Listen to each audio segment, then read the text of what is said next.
I'm 30 years with no siblings and a good relationship with my parents. I live a 2 hours flight away from my parents. I love traveling. But since my early 20s, I am always very uncomfortable telling my parents where I am going next. I did a couple of trips with a friend in my early 20s and dad showed up in a surprise way. One in another European country and the other one in Thailand for the last few days. My dad loves traveling and my mom doesn't want to leave the country. So I guess from his perspective when I go places, he has an opportunity to travel without being alone. I can understand that, but I'm very independent and I'm 30, not 60 plus. The problem is that he always operates in the same way.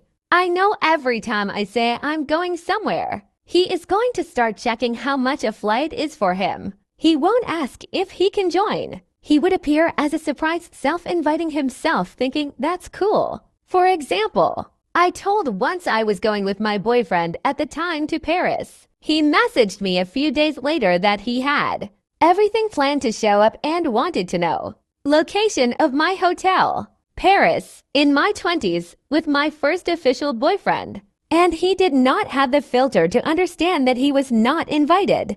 At least that time I was able to avoid it since he needed some info.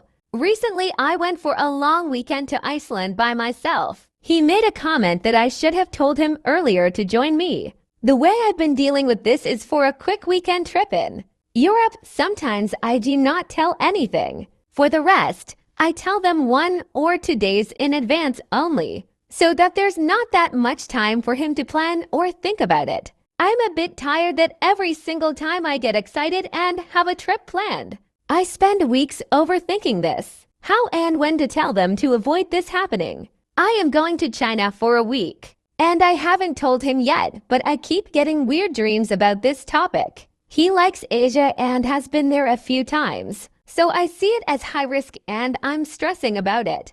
I love him, but I really don't feel like traveling with him. We have different ways and opinions. I'd like to know how people see this. Am I overreacting? Is this normal?